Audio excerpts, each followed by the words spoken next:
ఈ క్లాస్లో మనం సెలెక్ట్ స్టేట్మెంట్లో ఉండే డిఫరెంట్ క్లాజెస్ గురించి చూద్దాం. ఆల్రెడీ మనం సెలెక్ట్ స్టేట్మెంట్ వేర్ క్లాజ్ అనేది డిలీట్, సెలెక్ట్, అప్డేట్ వాటిల్లో వాడున్నాం. వేర్ క్లాజ్తో పాటు డిఫరెంట్ క్లాజెస్ ఉంటాయి.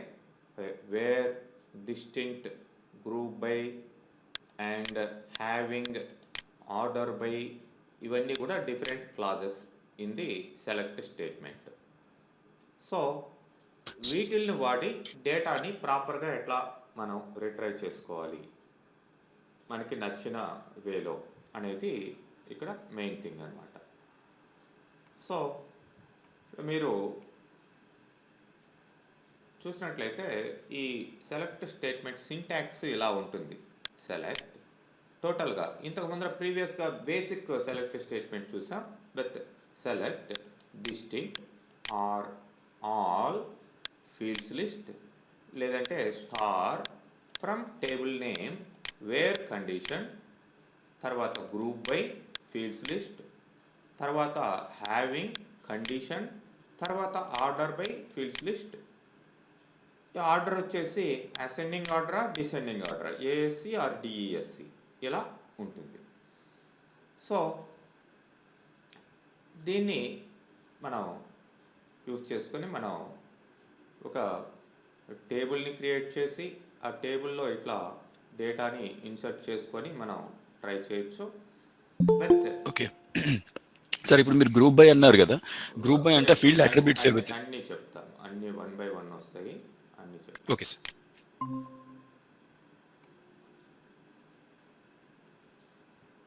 సో ఇప్పుడు నేనేం చేస్తున్నానంటే ఈ కస్టమర్ టేబుల్ని మీరు క్రియేట్ చేసుకోండి. ఆ కస్టమర్ టేబుల్లో మీరు డేటాని ఇలా ఇన్సర్ట్ చేసుకోండి. మీరు దాంట్లో ఇలా ప్రాక్టీస్ చేయండి నేను ఇచ్చిన విధంగా, ఇక్కడ ఇచ్చిన ఎగ్జాంపుల్స్ ప్రకారం. But I'm going to use employee table. Employee టేబుల్ని నేను యూజ్ చేయబోతున్నాను, not the customer table.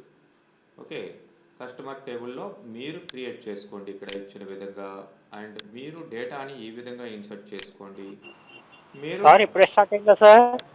Hello, class ఇప్పుడే స్టార్ట్ అయిందా సార్? ఎస్ ఇప్పుడే స్టార్ట్ అయింది. Okay okay sir. So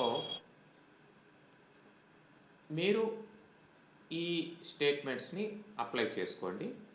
but ఇంకా డీటెయిల్గా మనం పోవాలి అంటే డీటెయిల్ డేటా ఎంప్లాయీ టేబుల్లో ఉంటుంది కాబట్టి ఎంప్లాయీ టేబుల్ని నేను తీసుకుంటున్నాను. ఎంప్లాయీ టేబుల్ కూడా మీకు ఇక్కడే ఇవ్వడం జరిగింది. దానికి ఎగ్జాంపుల్స్ మాత్రం ఇక్కడ ఇవ్వలేదు. నేను ఇప్పుడు ఈ సెషన్లో చెప్తాను దీనికి సంబంధించిన examples. So first what I'm going to do, I'm going to create an employee table.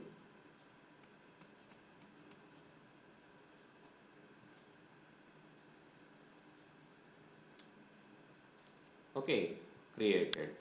మరి ఈ ఎంప్లాయీ టేబుల్లో నేను ఇట్లా ఒక 14 రికార్డ్స్ని ఇన్సర్ట్ చేస్తున్నాను.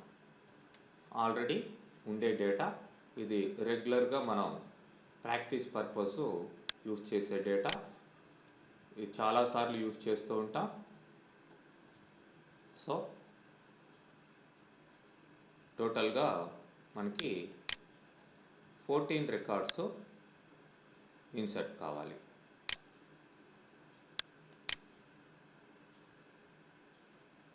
Okay,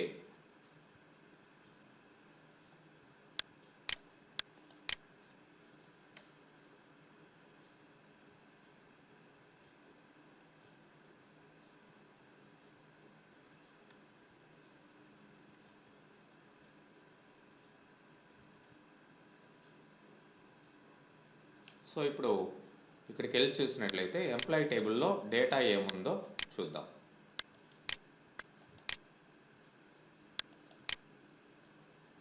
open it.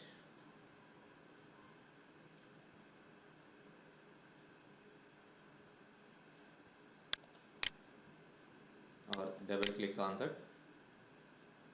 So data ఇక్కడ 14 to అఫ్ కోర్స్ ఎక్స్ట్రాగా మళ్ళీ రిపీట్ అయింది ఇది అవసరం లేదు,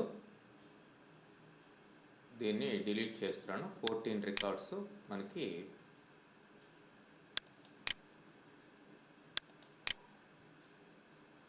ఇవి యూనిక్ డేటా ఇట్లా ఉంది.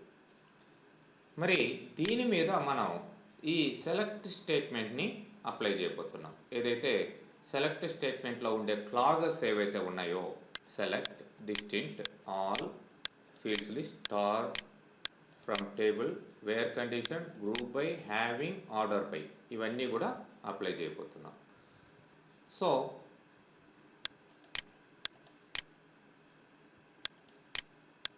సార్ ఒకసారి బ్యాక్కి వెళ్ళి అది ఒకసారి నోట్ ప్యాడ్ చూపించండి సార్. మీరు అక్కడ ఇది చెప్పారు కదా, ఒకసారి 1 సెకండ్. ఇక్కడ ఏదేది అప్లై చేస్తా ఉన్నాను సార్ మీరు? వన్ బై వన్ చూద్దాం. ఒక్కొక్క ఇది అన్ని ఆప్షన్స్ ఒకేసారి అప్లై చేయము, నేను చెప్తాను. ఓకే. ఇప్పుడు first select distinct or all అనేది ఫస్ట్ ఎలా యూజ్ అవుతుందో చూద్దాం. సో ఇప్పుడు సెలెక్ట్ మామూలుగా అయితే సపోజ్ జాబ్ ఫ్రమ్ ఎంప్లాయీ అంటాం. సో ఇప్పుడు ఇక్కడ మనకి 14 రికార్డ్స్ ఉన్నాయి. 14 రికార్డ్స్లో కూడా 14 జాబ్స్ ఉంటాయి. అందరికీ కూడా ఒక్కొక్క జాబ్ ఉంటుంది. చూడండి ఇక్కడ క్లర్క్, సేల్స్ మ్యాన్, మేనేజర్, ఇట్లా రిపీటెడ్గా ఇవన్నీ కూడా వస్తూ ఉన్నాయి, మళ్ళీ వస్తూ ఉన్నాయి.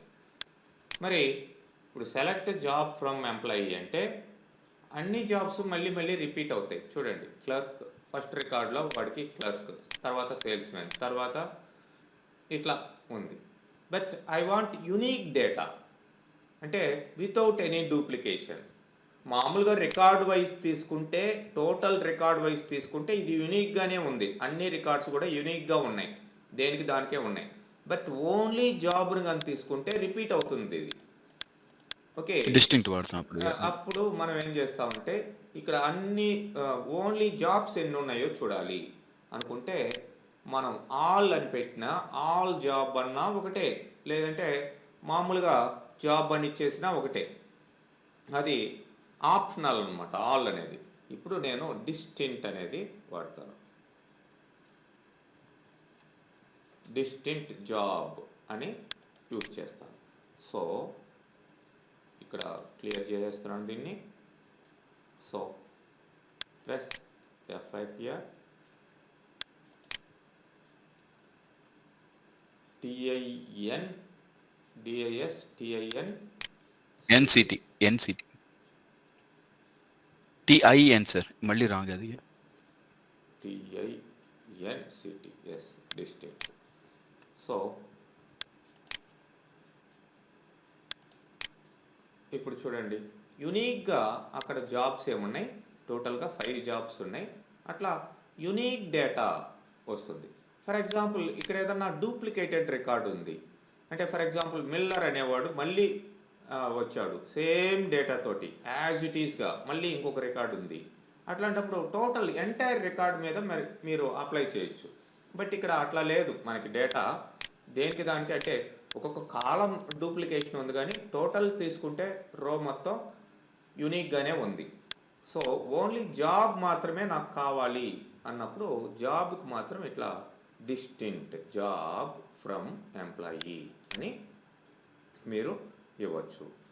ఓకే, మరి ఇట్లాంటి సిచ్యువేషన్లోనే మనం ఆ డూప్లికేషన్ని పోగొట్టేదానికి డిస్టింక్ట్ అనేది అన్ని వాడతాం. తర్వాత వచ్చేసి మనకి ఉండే క్లాసు ఇక్కడ ఫీల్డ్స్ లిస్ట్ ఏంటో మీకు తెలుసు. ఏ ఫీల్డ్స్ కావాలో ఆ ఫీల్డ్స్ని మీరు సెలెక్ట్ చేసుకోవచ్చు.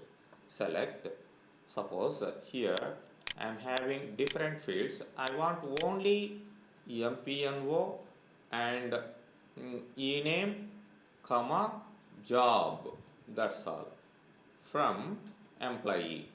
సో ఆ ఫీల్డ్స్ లిస్ట్ని మాత్రమే మీరు సెలెక్ట్ చేస్తారు. సో ఆ డేటా మాత్రమే వస్తుంది, మిగతా అంతా ఇక్కడ చూపించినట్లుగా అంతా డేటా రాదు.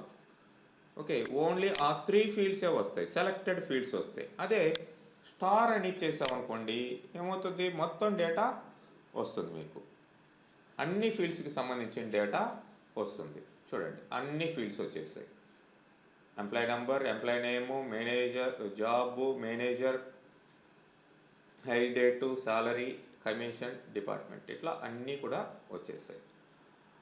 ఓకే, మరి ఇప్పుడు ఏంటంటే ఇక ఇక్కడ ఉండే వాటిల్లో ఇప్పుడు ఫీల్డ్స్ లిస్ట్ డిస్టింట్ అయిపోయింది, ఫీల్డ్స్ లిస్ట్ అయిపోయింది, స్టార్ అయిపోయింది, ఫ్రమ్ టేబుల్ నేమ్ ఎటు వాడుతున్నాం, వేర్ కండిషన్ అంటే టోటల్ రికార్డ్స్ 14 రికార్డ్స్ ఉన్నాయి ఇక్కడ. ఈ 14 రికార్డ్స్లో మనం స్పెసిఫిక్ రికార్డ్స్ లేదంటే స్పెసిఫిక్ కండిషన్ ప్రకారం మనం డేటాని తీసుకురావాలి అంటే, ఫర్ ఎగ్జాంపుల్ ఆ కండిషన్ ముందరగానే మీ మైండ్లో ఉండాలి. వేర్ సాలరీ అనేది ఎవరికైతే 1500 కంటే ఎక్కువ ఉందో వాళ్ళ డేటా మాత్రమే రావాలి అనుకుంటాను. వేర్ సాలరీ గ్రేటర్ దెన్ 1500 అని ఇస్తాను. సో 7 రోస్ మాత్రమే వచ్చాయి, వీళ్ళకి మాత్రమే మీకు 1500 కంటే డేటా ఎక్కువ ఉంది. Not only based on salary, suppose I can say where ఇక్కడ ఫీల్డ్స్ ఏవైతే ఉన్నాయో, వేర్ జాబ్స్ ఏమున్నాయి, ఫర్ ఎగ్జాంపుల్ మీరు ఇక్కడ ఏదైనా ఒక క్వరీ నన్ను అడగండి, ఏ డేటా కావాలో అడగండి, ఇక్కడ ఉండే డేటాలో మీకు పర్టికులర్ డేటా నాకు సో లెట్స్ ఎక్స్ట్రాక్ట్ నాకు I need job name specifically who's a manager okay and who's okay, let's take one at a time. Whose name is manager? Yeah. Okay, so job equal to ఇక్కడ ఏంటి, manager క్యాప్స్లో మనకి అక్కడ data క్యాప్స్లో ఉంది కాబట్టి manager అని ఇస్తాను. So that's it, only managers మాత్రమే, Jones, Blake, clerk ముగ్గురే మేనేజర్స్ ఉన్నారు, వాళ్ళు మాత్రమే రావడం జరిగింది. ఓకే, అండ్ ఇంకొక క్వరీ అడగండి ఏదైనా సరే. Sir, something department number which begins with 10 and 20. Okay, 10-20 departments వాళ్ళ డేటా మాత్రమే రావాలి మీకు.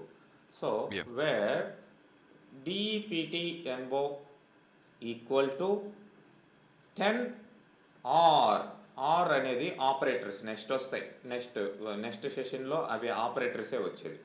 ఆర్ DEPTNO ఈక్వల్ టు ఏమన్నారు 20. సో 10-20 డిపార్ట్మెంట్లో ఉండేవాళ్ళు 8 రోస్ వచ్చాయి చూడండి. 10th 20th డిపార్ట్మెంట్లో ఉండేవాళ్ళే వచ్చారు, 30th డిపార్ట్మెంట్లో ఉండేవాళ్ళు రాలేదు. Okay, one more query please. Any in the entire table whose salary is below 1000. Okay, that is very simple. So where salary less than 1000, that's all. So less than 1000 ఉన్నది ఇద్దరికే, క్లర్క్లకి ఇద్దరికే ఉన్నది, Smith, James ఇద్దరు ఉన్నారు. ఇట్లా మనం where condition ద్వారా మనం సింపుల్గా, అంటే మీకు కాంప్లికేటెడ్ క్వరీస్ చాలా వస్తాయి, అవి సబ్ క్వరీస్ అనే టాపిక్లో వస్తాయి, జాయిన్స్ వస్తాయి, మీకు సెట్ ఆపరేటర్స్ వస్తాయి, వాటి ద్వారా చాలా ఇంకా మనం ఇంప్రూవ్ కావాల్సి ఉంటుంది. ఇది బేసిక్ అన్నమాట. ఒక టేబుల్లో ఉండే డేటాని కండిషనల్గా ఎట్లా రిట్రైవ్ చేయొచ్చు అనే దానికి వేర్ కండిషన్ మనం సింపుల్ క్వరీ ద్వారా, మనం సింపుల్ సెలెక్ట్ స్టేట్మెంట్ ద్వారా మనం యూజ్ చేస్తున్నాం. ఓకే, నెక్స్ట్ వచ్చేసి మీకు ఇక్కడ గ్రూప్ బై అని ఉందండి. గ్రూప్ బై యూజ్ చేసే ముందర మనకి ఇక్కడ కొన్ని చూడాలి. అవేంటంటే అగ్రిగేట్ ఫంక్షన్స్ లేదంటే గ్రూప్ ఫంక్షన్స్ అంటారు. నెక్స్ట్ ఫంక్షన్స్ టాపిక్ వస్తుంది, group functions.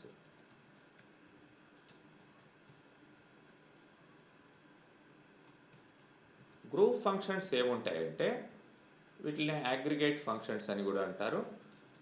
Like some, average and total and maximum, minimum and deviation, variance ఇట్లాంటివి ఉంటాయి. ఇవి అంటే ఈ గ్రూప్ ఆఫ్ డేటాని తీసుకొని క్యాల్కులేట్ చేసి మీకు అక్కడ రిజల్ట్ అనేది ఇవ్వడం జరుగుతుంది. సో ఇక్కడ ఏంటంటే నేను like I want the total salary, అందరి టోటల్ శాలరీ, అందరి మ్యాక్సిమం శాలరీ, అందరి కౌంట్ కూడా ఉంటుందండి. ఇంకొకటి కౌంట్, ఎన్ని రికార్డ్స్ ఉన్నాయనేది కౌంట్. ఇట్లాంటివి main aggregate functions. So I'm going to like select some of salary comma maximum of salary comma minimum of salary comma and average of salary. average ముందరగానే పెడదాం. average of salary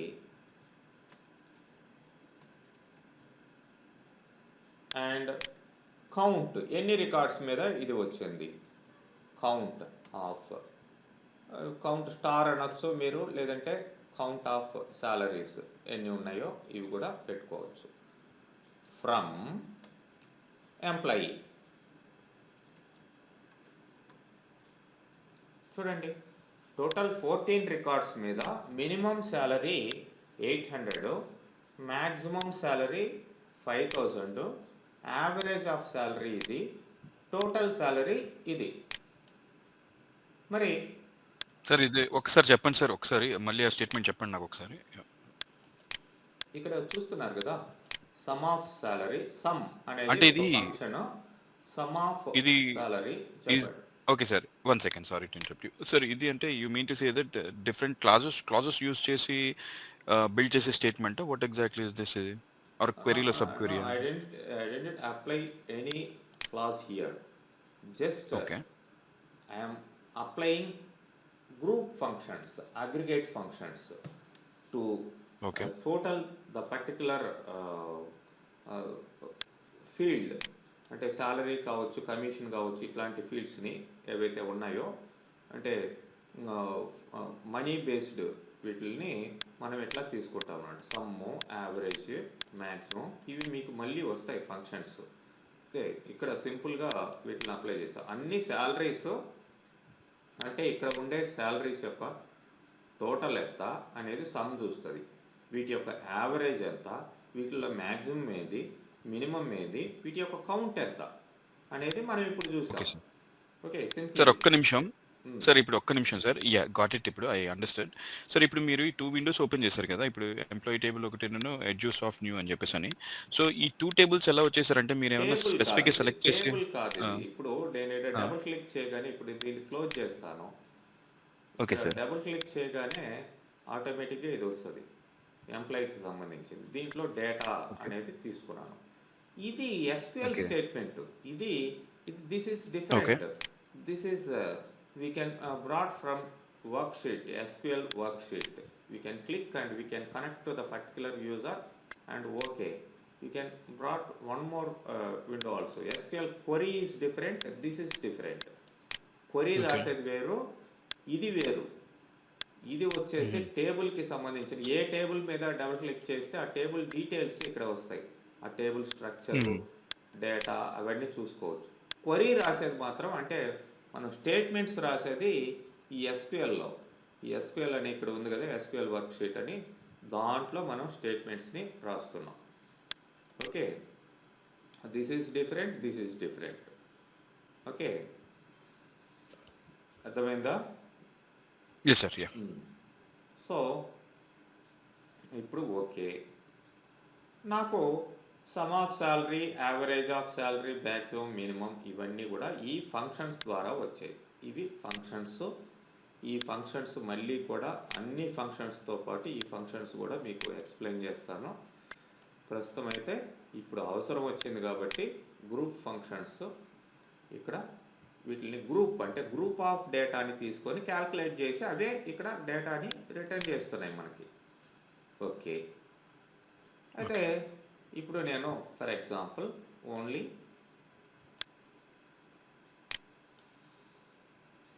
I want average and some, ఆ రెండు మాత్రమే return చేస్తున్నాను. Okay, some of salary, average of salary అందరి ఎంప్లాయీస్కి వచ్చింది. బాగానే ఉంది. మరి ఇక్కడ మనకి గ్రూప్ బై అనేది ఒక క్లాజ్ ఉంది సెలెక్ట్ స్టేట్మెంట్లో. ఈ group by clause, group by fields list అంటే గ్రూప్ దేని మీద గ్రూప్ చేయాలి. ఇప్పుడు టోటల్గా గ్రూప్ చేసి మొత్తానికి తీసుకొని వచ్చేసింది. బట్ మీ బాస్ అడుగుతాడు, నాకు job wise some of salaries, average of salaries చూపించండి అయ్యా అని. అంటే క్లర్క్లకు మొత్తం టోటల్ శాలరీ ఎంత పే చేస్తున్నా, సేల్స్ మ్యాన్స్కి ఎంత పే చేస్తున్నా, మేనేజర్స్కి ఎంత పే చేస్తున్నా, వాళ్ళ టోటల్ ఎంత, వాళ్ళ యావరేజ్ ఎంత అని అడుగుతాడు. అప్పుడు మనం గ్రూప్ బై క్లాజ్ని అప్లై చేయాలి. So group by clause only ఈ గ్రూప్ ఫంక్షన్స్ ఉన్నప్పుడే అప్లై చేయాలి. అంటే గ్రూప్ ఆఫ్ డేటాని తీసుకొచ్చేటప్పుడు.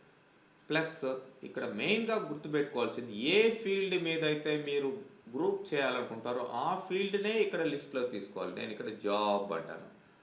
సెలెక్ట్ జాబ్ కామా అని ఇచ్చేసి from employee group by job అంటారు. సో ఇప్పుడు చూడండి, రిజల్ట్ చూడండి. జాబ్ వైజ్ మీకు ఇట్లా క్లర్క్లకు మొత్తం టోటల్ శాలరీ ఇది, యావరేజ్ శాలరీ ఇది, సేల్స్ మ్యాన్స్కి టోటల్ శాలరీ, యావరేజ్ శాలరీ, అనలిస్టులకి, మేనేజర్లకి, ప్రెసిడెంట్లకి. ఇట్లా అంటే ఇక్కడ మనం తీసుకోవాల్సిన ఫీల్డు గ్రూప్ బైలో ఏదైతే ఉందో ఆ ఫీల్డ్నే తీసుకోవాలి. అంతేగాని పక్కన ఎంప్లాయీ నెంబర్ పెడతాను అంటే ఈఎంపిఎన్ఓ అని పెట్టాను, ఇక్కడ నాట్ ఏ గ్రూప్ ఫీల్డ్ అని ఎర్రర్ వస్తుంది. చూడండి, not a group by expression. ఎందుకంటే ఇక్కడ మనం క్లర్క్లు చాలామంది ఉన్నారు. ఈ క్లర్క్ ఎదురుగా ఏ ఎంప్లాయీ నెంబర్ని పెడతావు, అది కరెక్ట్ కాదు కదా. అందుకని ఆ క్లాజు అట్లా వాడకూడదు. కంపల్సరిగా గ్రూప్ దేని మీద చేస్తున్నారో, అంటే దేని మీద మీరు sum of salary, average of salary తీసుకురావాలనుకుంటున్నారో ఆ ఫీల్డ్ని ఇక్కడ కంపల్సరీగా మీరు పెట్టుకోవచ్చు. కామా గ్రూపింగ్ క్యాల్కులేషన్స్కి సంబంధించిన ఈ ఫంక్షన్స్ వాడి గ్రూప్ బై జాబ్. అదే మీరు డిపార్ట్మెంట్ నెంబర్ కావాలి అనుకోండి, డిపార్ట్మెంట్ నెంబర్ మీద అంటే 10th డిపార్ట్మెంట్కి సపరేట్గా డిఈపిటిఎన్ఓ, ఇక్కడ కూడా ఏమంటారు, గ్రూప్ బై డిఈపిటిఎన్ఓ అంటారు. సో ఇప్పుడు చూడండి రిజల్ట్.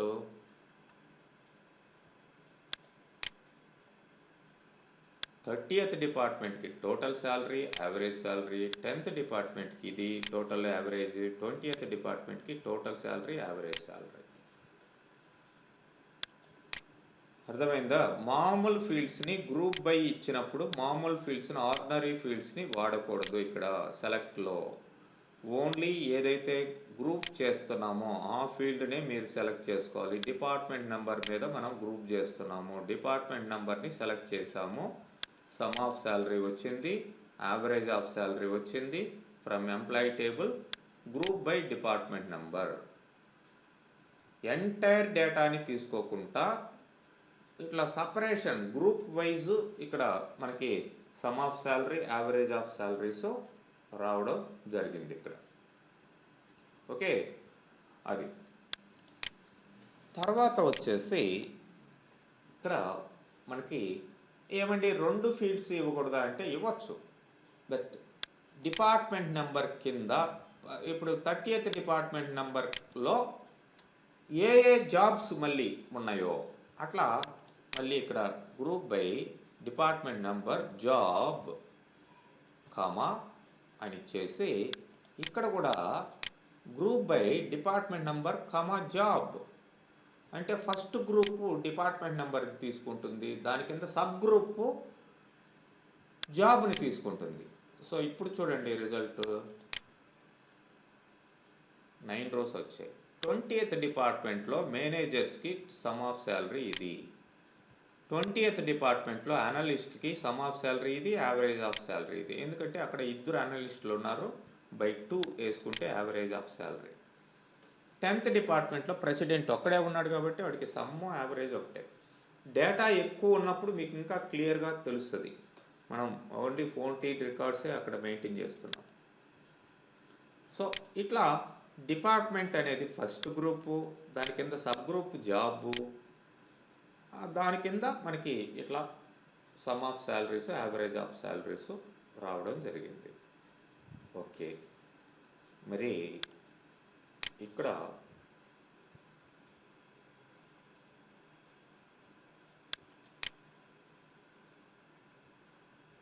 ఇంకొక క్లాజ్ ఉంది. ఇది మీరు మెయిన్గా గుర్తుపెట్టుకోవాలి. గ్రూప్ బైకి కండిషన్ పెట్టేదే హ్యావింగ్. అంటే గ్రూప్ బై అప్లై చేసినప్పుడే హ్యావింగ్ అనేదాన్ని అప్లై చేయాలి. గ్రూప్ బై లేకుండా హ్యావింగ్ అనేది ఉండదు, అది గుర్తుపెట్టుకోవాలి. అంటే నేను ఇక్కడ చూడండి, job wise some of salaries, average of salaries తీసుకుంటున్నాను. ఇవి జాబ్ వైజ్ వచ్చాయి. ఇప్పుడు నాకు ఓన్లీ ఇక్కడ లైక్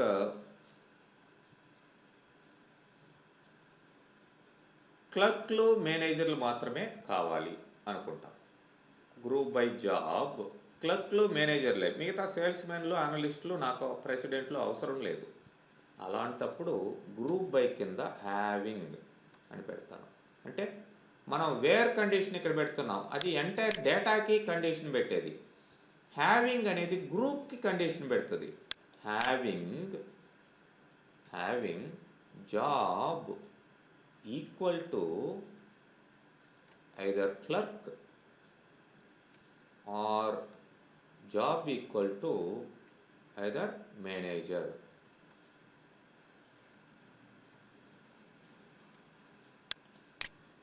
సో ఇప్పుడు చూడండి, ఓన్లీ క్లర్క్స్, మేనేజర్లే వస్తారు.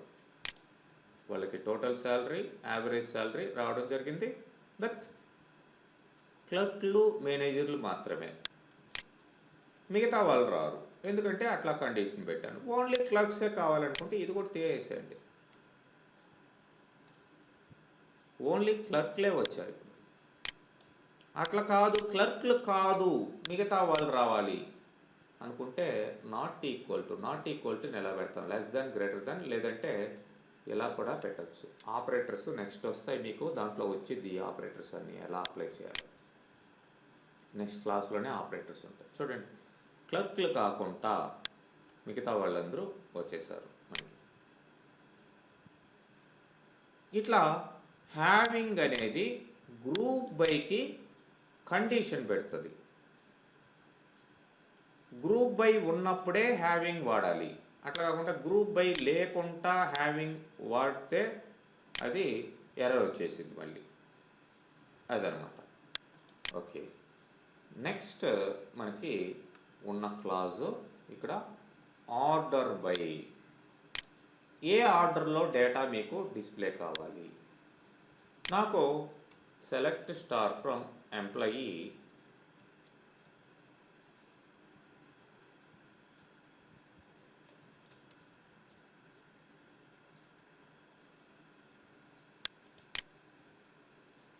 మామూలుగా టోటల్ డేటా తీసుకుంటున్నాను. చూడండి, ఏ ఆర్డర్లో వస్తుంది ఇక్కడ? జనరల్గా మనకి ఆర్డర్ అనేది ఇక్కడ ఎంప్లాయీ నెంబర్ మీద ఆర్డర్ కనిపిస్తుంది నాకు. 73697499 ఇట్లా ఎంప్లాయీ నెంబర్ మీద ఆర్డర్ కనిపిస్తుంది. నాకు అట్లా కాదండి, సాలరీ లోయెస్ట్ శాలరీ నుంచి హైయెస్ట్ శాలరీ దాకా రావాలి. ఇక్కడ గజిబిజిగా ఉన్నాయి. ఫస్ట్ 800 వచ్చింది, కానీ తర్వాత జిగ్ జాగ్గా ఉన్నాయి. So I want to see the data in salary wise ascending order, lowest to highest. So order by, order space by, order by salary. By default ascending order లోనే వచ్చింది. చూడండి, లోయెస్ట్ శాలరీ ఇట్లా పెరుగుతుంది, highest salary లాస్ట్లో ఉంటుంది 5000 అనేది. ఇట్లా అనమాట. మరి ఇది ASC, by default ASC ascending order. ASC అని ఇచ్చినా ఇవ్వకపోయినా అసెండింగ్ ఆర్డర్లోనే ఉండిద్ది. మీరు ఏఎస్సి అని ఇచ్చినా ఇవ్వకపోయినా చూడండి, ఏఎస్సి అని ఇచ్చినా అదే వచ్చింది. రివర్స్లో రావాలి, highest salary to lowest salary రావాలి అన్నప్పుడు ఇక్కడ డిఈఎస్సి అంటారు. డిఈఎస్సి. ఇప్పుడు చూడండి, హైయెస్ట్ శాలరీ 5000, ఇట్లా మీకు lowest salary 800, highest to lowest రావడం జరిగింది. ఇట్లా నాట్ ఓన్లీ శాలరీ, మీరు for example order by DEPT NO అంటారు. డిపార్ట్మెంట్ నెంబర్ వైజ్ ఆర్డర్లో రావాలి. అంటే 10th డిపార్ట్మెంట్ ఫస్ట్ రావాలి, తర్వాత 20th డిపార్ట్మెంట్ రావాలి, తర్వాత 30th డిపార్ట్మెంట్. చూడండి ఇక్కడ మరి 2 ఫీల్డ్స్ మీద ఆర్డర్ పెట్టుకోవచ్చు అంటే yes, we can do. So that is order by job. Job మీద మామూలుగా ఆర్డర్ రావాలి. ఎట్లా వస్తుంది ఆర్డరు జాబ్ మీద? చూడండి, ఏ అనలిస్టులు, తర్వాత సి క్లర్క్లు, తర్వాత ఎం మేనేజర్స్, తర్వాత ప్రెసిడెంట్, తర్వాత సేల్స్ మ్యాన్. మరి వీళ్ళల్లో అనలిస్టులు 2 ఉన్నారు. స్కాట్ ఫస్ట్ వచ్చాడు, తర్వాత ఫోర్డ్ వచ్చాడు. యాక్చువల్గా ఫోర్డ్ ఫస్ట్ రావాలి, స్కాట్ తర్వాత రావాలి అనుకుందాం. ఆర్డర్ బై జాబ్ కామా ఈ నేమ్. ఇట్లా 2 ఫీల్డ్స్ మీద ఫస్ట్ జాబ్ని ప్రిఫరెన్స్ తీసుకుంటుంది, తర్వాత ఈ నేమ్ని ప్రిఫరెన్స్గా తీసుకుంటుంది. ఇప్పుడు చూడండి, ఫస్ట్ ఫోర్డ్ వచ్చాడు, తర్వాత స్కాట్ వచ్చాడు ఆల్ఫాబెటిక్ ఆర్డర్ ప్రకారం. క్లర్క్ల్లో కూడా చూడండి, Adams first, James first, Miller, తర్వాత స్మిత్. ఇట్లా మనం ఆర్డర్ని ఏ ఆర్డర్లో డేటాని పెట్టుకోవాలో ఆ ఆర్డర్లో డేటాని మనం తీసుకురావచ్చు ఆర్డర్ బై ద్వారా. అయితే మీరు అడగచ్చు, ఒకే దాంట్లో ఒకే స్టేట్మెంట్లో అన్ని క్లాజెస్ని అప్లై చేస్తే ఏ ఆర్డర్లో ఉండాలంటే ఒకే ఆర్డర్లో ఉండాలి. ముందరది వెనక్కి ముందరకి ఇస్తే కుదరదు. నేను ఒక ఎగ్జాంపుల్ చూపిస్తాను. Suppose select like job comma some of salary, ఎందుకంటే గ్రూప్ బై కూడా రావాలి కాబట్టి ఫస్ట్ ఈ 2 తీసుకుంటున్నాను. From employee. ఇప్పుడు వేర్ కండిషన్ పెడతాను. వేర్ దీంట్లో నాకు ఆ సాలరీస్ అన్నీ క్యాల్కులేట్ కావాల్సి ఉంటుంది. వేర్ సాలరీ గ్రేటర్ దెన్ 1000 కంటే ఎక్కువ ఉన్నదే క్యాల్కులేట్ కావాలి అనుకుంటాను. సో వేర్ కండిషన్ కూడా పెట్టేశాను. అండ్ గ్రూప్ బై, వేర్ తర్వాతనే గ్రూప్ బై ఇవ్వాలి. ఇది గుర్తుపెట్టుకోవాలి. ఆర్డర్ ఎందుకని నేను చెప్తున్నది, ఒకే స్టేట్మెంట్లో అన్ని ఆర్డర్ పెడుతున్నాను. Group by job and group by తర్వాతనే హ్యావింగ్ రావాలి. Having job not equal to clerk. క్లర్క్లు నాకు వద్దు, క్లర్క్లు వద్దు. తర్వాత